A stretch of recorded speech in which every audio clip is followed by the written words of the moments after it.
Good afternoon, mom, dad, family, friends, whoever may be watching or listening. My name is Travis Barlow. It is about 12:45 in the afternoon in Pohang, South Korea. That's currently where I am deployed to, and I am the grandson of Alfred Knight, as I call him, Grandpa Al. And I got the unfortunate news last night after I got off a flight that he had passed away. So I'm making this video as my condolences because one, I will not be able to make it to the funeral, and two, I'd like to share a couple stories and just talk a little bit and share about how great of an influence and a role that Grandpa Al played in my life. So for those of you who don't know, he served in the military, the Air Force, and the Coast Guard. And when he was in the Coast Guard, he flew in planes and helicopters, and he was a crewman, which is something that I have now become in the Navy. And I fly in an MH-53 helicopter, which is a big, big helicopter. And I'm doing a similar job as what he once did. Before he passed, I was fortunate enough to go home before this deployment and to shake his hand and exchange aircrew wings. Since we were in the same type of job, he had to earn a certain set of wings, which you can see here on my chest, the gold aircrew wings, through different syllabuses and training, syllabi, and training to get to the point where you could be qualified to be called an aircrewman. So the aircrew wings that were on his hat were the ones that I earned, and these are the ones that he earned in the Coast Guard that he wore on his uniform for 13 years. So it's my great honor and privilege to be able to wear them on my uniform. Not this one, it's a different type of uniform. To wear them on my uniform when I do wear them. And for today, I have a flight today. I'm going to wear them in my right chest pocket, and he's going to be with me in heart and in spirit there. And when I'm up in the sky today, I'll be a little bit closer to him. So I might seem a little kipper and happy, and that's just because I've cried, I've gotten my tears out, God's heard my pains and my mourns, and I've slept it off, woke up in the morning, and unfortunately in the military sometimes that's how we got to be. We got to get up and keep moving. We don't have a lot of time to focus on negativity. We got to try to focus on the positive that we can. So that being said, Grandpa Al was in a lot of pain, he's in a lot of hurt, and he's in a lot of sorrow. So I am very grateful and joyful that he has moved on, and he is no longer in pain, and he is in a better place.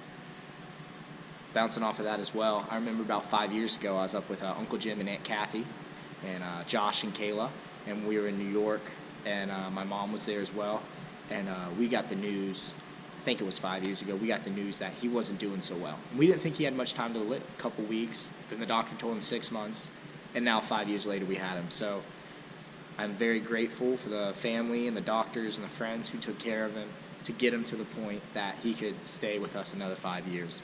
It was a great 5 years. He got to come down and live with us again and live in Florida a little bit here. And, well, I say here, I'm in South Korea right now, but you know what I mean? And I grew up just, loving him and caring for him, and I'm thankful for the life and the influence he had over me. So all that being said, I ask you guys just to be happy too, because he'd be mad looking down at us all sad and crying over him, because he'd want us to be happy and celebrating and partying with him, that he's no longer in pain. So that is what I am grateful for, and I hope that we can all be grateful for, that he lived a long, well life, and was given an extra 5 years, and we had a lot of memories. I'll share a couple memories before I go. I'll never forget his old Toyota. He loved Toyota. He said they're the most reliable trucks.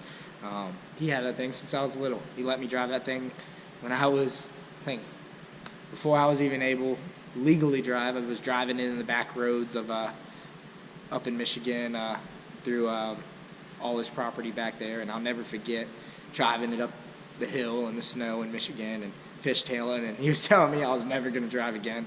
But I'll never forget trekking back in the woods with him and my brother, and shooting the guns in Michigan and getting bruises on our shoulders because the shotgun was super powerful, and shooting the guns in Florida.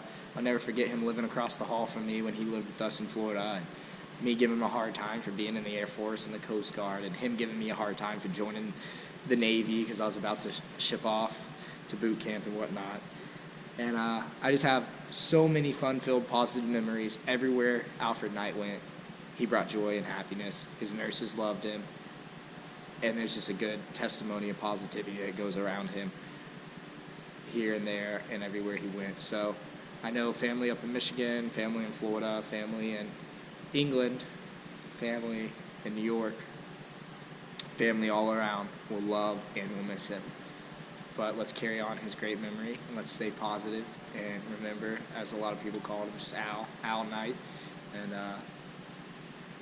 be grateful for the time we did have with him. And I love you, Gramps. Today, when we're flying, I already told you guys, I have the wings in my pocket, his wings, so a piece of him is going to be with me on this flight. Today is actually my test flight. It's my check ride to qualify me in a higher qualification status so that I may be able to take out flights on my own and be in charge, so that I may be, one step closer to being the qualified air crewman that Grandpa was when he was in. So today is my test flight. So I'm going to take that as positive news and be in a good, positive mindset of knowing that he's in a better place, and that when I'm in the sky today, I'll just be a little bit closer to him, and that he'll be with me in my pocket and with me in my heart and my mind. My heart and my mind, which one's which? My heart and my mind, and that he loved me, and he had talked about the pain he was in and how he wished it could stop, and his wish has been granted. He's no longer in pain. So thank you guys for listening. I know it's a little bit of a long video, but I'm unable to make the funeral, so I wanted to give my condolences and say that I miss you guys and I love you guys. I hope to see you guys over the next few years, and that I love you, Gramps, and you'll never be forgotten.